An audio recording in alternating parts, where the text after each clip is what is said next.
we're looking at question number 12 of 2018 paper 4-1. A part says, state what is meant by radioactive decay. And it's for 3 marks, so the main points that need to be written.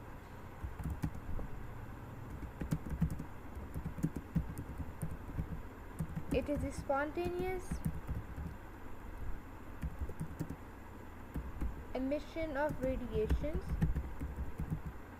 that can be written as particles as well.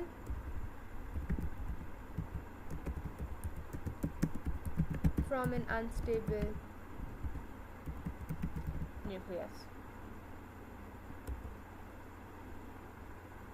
And the key points that will get you 3 marks is number 1, that it is spontaneous, number 2, emission of radiations, and number 3, it is from an unstable nucleus. Moving on towards the B part that says the radiation with time t of the number n of undecayed nuclei in a sample of radioactive isotope is shown in figure 12.1. They have given us n on y-axis, t on x-axis, and one thing that should pop up in your mind is that the gradient is going to be activity. Why? Because activity can be defined as the number of emissions emitted per unit time. So it can be written as A is equals to delta n over time. So this is activity. Let's say what first part says. That says use the gradient of the line to determine the activity. They have told us here as well. In becquerels of the sample at time t4r, show your working.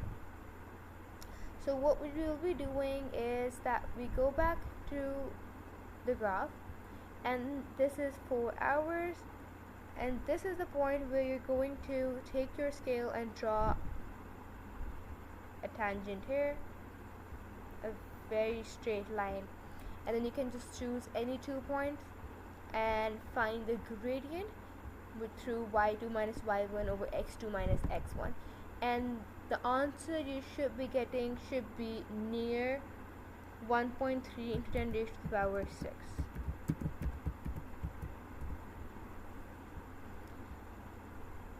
Then second part, use your answer in first part to show that the decay constant lambda of the isotope is approximately 4 into 10 raised to the power minus 5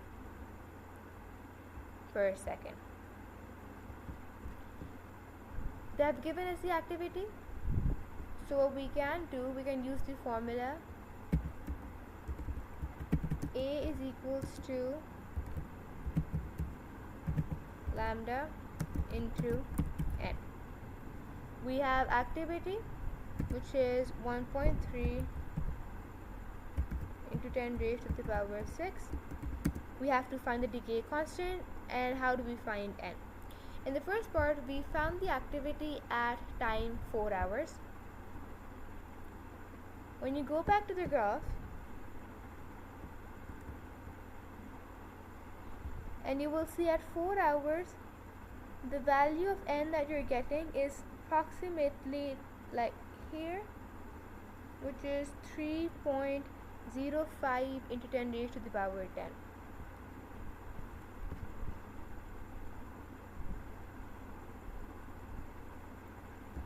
So 3.05 into 10 raised to the power 10 multiplied by lambda, which we have to find. You plug this value in calculator. 1.3 into 10 raised to the power 6 divided by 3.05 into 10 raised to the power 10, and the answer you should be getting is 4.26 into 10 raised to the power minus 5. 4.26, you can write it as 4.3 as well. 4.26 into 10 raised to the power minus 5, and you can just approximately write this as 4 as well, and this is your answer. C part says a sample of a different radioactive isotope has an initial activity, which is A0, of 4.6 into 10 raised to the power 3 becquerel. The sample must be stored safely until its activity is reduced to this.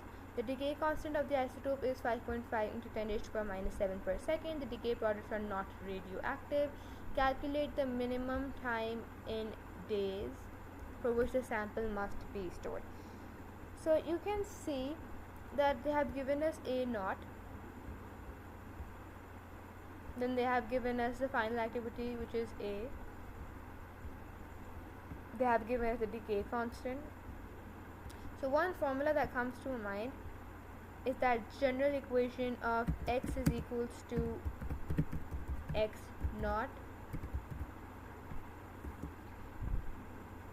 into e raised to the power minus lambda t.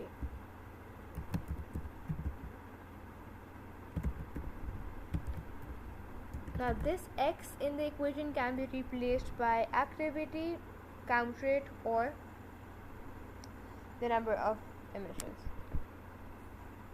the number of undecayed nuclei.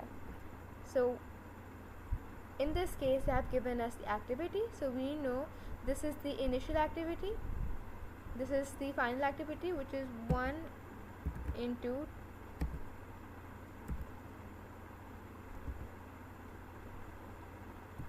10 raised to the power 3 equals the initial activity, which is given to us as 4.6 into 10 raised to the power 3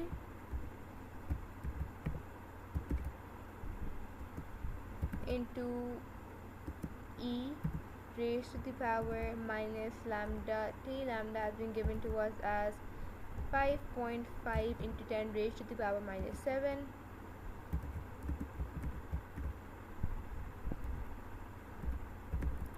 into time, which we have to find. When you divide 1 into 10 raised to the power 3 divided by 4.6, 1 into 10 raised to the power 3 divided by 4.6 into 10 raised to the power 3, you get 5 over 23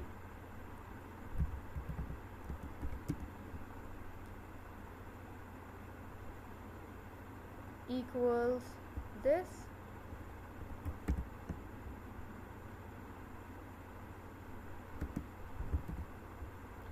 And then what you can do is you can put, I have to remove this e from this, so I can put ln here, I can put ln here. When I put ln here, all of this cuts out. Ln of 5 by 23 divided by minus 5.5 into 10 to the power minus 7, and you will get your time. So ln of 5 by 23 divided by minus 5.5 into 10 raised to the power minus 7, and you get a very huge value of 2774647.8. Now this is given to us in seconds and we have to find it in days.